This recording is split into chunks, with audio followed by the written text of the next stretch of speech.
I feel that often we're not aware enough of what's going on in the broader community. I'm talking about the issue of race, of course. So I'm going to invite two people to the stage. You've already met Masud. Maya will also be joining us. So Maya and Masud, please.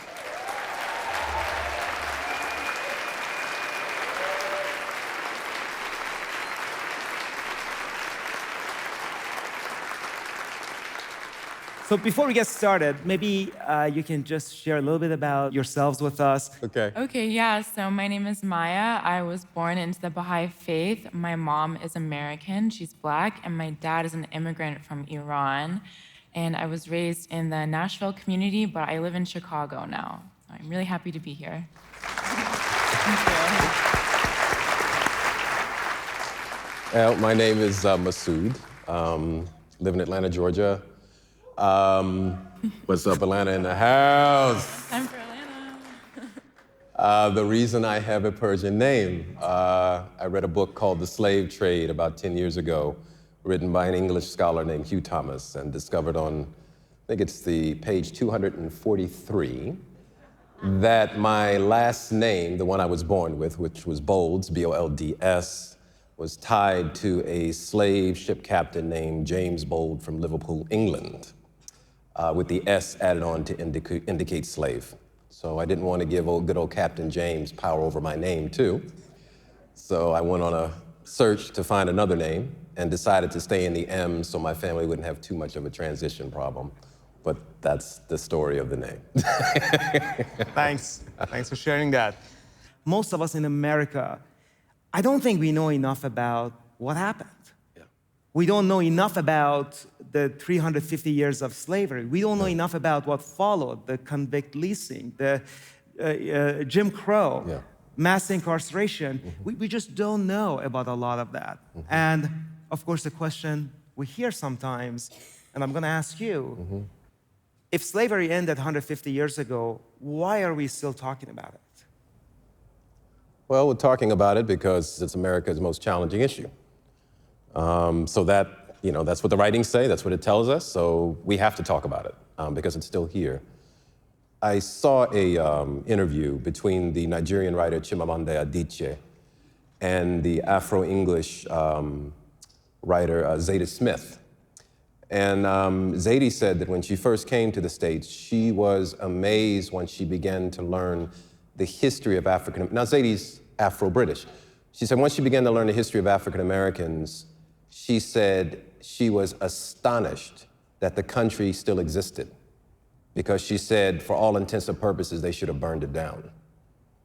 So I think that quality, that spiritual dimension of people of African descent is defined in the writings, the pupil of the eye, these distinctions which are so important to correct the long abuse, the long healing wounds that we're still grappling and dealing with.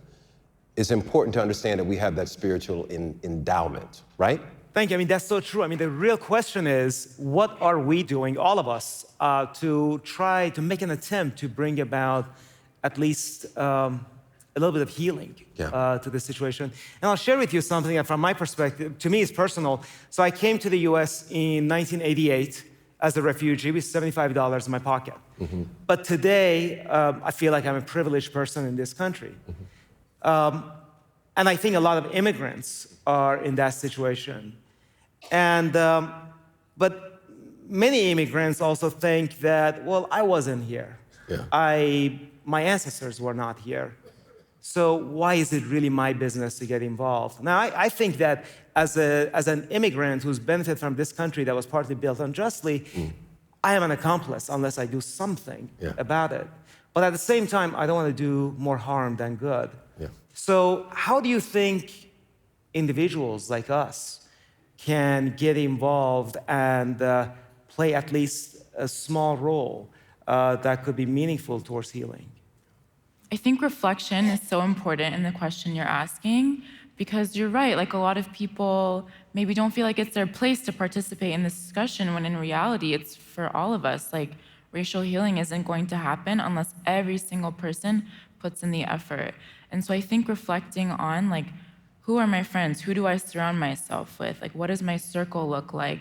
what are some things that I might have said that are offensive or that people have reacted to and then I might have just gotten defensive about. And I think that it really takes like honestly sitting down with yourself and reflecting, like, how much do I really even know about this? Yeah, I think we have to get over the uncomfortability of things being messy. This business of the oneness of mankind is going to be messy. We're going to make mistakes. I'm going to say something wrong. I'm going to offend a convention. We have to get over that. And we actually have to go into those spaces with courage, realizing that, yeah, it's going to be messy. But you know, the oneness of mankind is the core principle around which all the other principles of the Baha'i faith revolve. So that elevates it to a level of importance that is even higher than the other principles, right? So if it's that important, I have to sacrifice that sense of being comfortable with things, you just wanting things to be nice and easy. It's not going to be easy. It's not. It's not. But that's good, but the work is good. The mistakes are good because that's where the love is. Yeah. You know, I love you enough to want to struggle with it. I love you enough to want to be uncomfortable in it, to make the mistakes in dealing with it. But I'm here with you, brother, and we're going to get through this together. Yeah.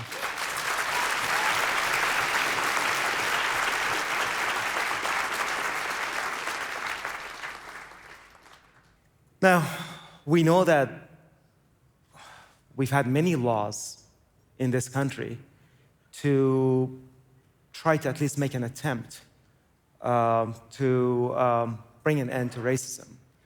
But it's also clear that laws won't end racism.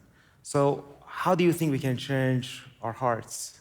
It really goes back to what you're talking about this willingness to be uncomfortable, but also just willing to engage with someone, like on a really basic, like person-to-person level, like inviting someone over to your home or saying, let's go get coffee, or having your kids set up a play date or something like that, just like really getting to know someone and engaging with people past their visual identities and getting to know people and seeing the commonalities, because we have so much in common.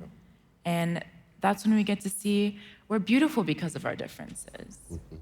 I mean, I think we just have to really cultivate the sense of urgency, the commitment. You know, I think about when I'm working in the studio, right? And I don't always like going to the studio. Sometimes it is annoying as heck.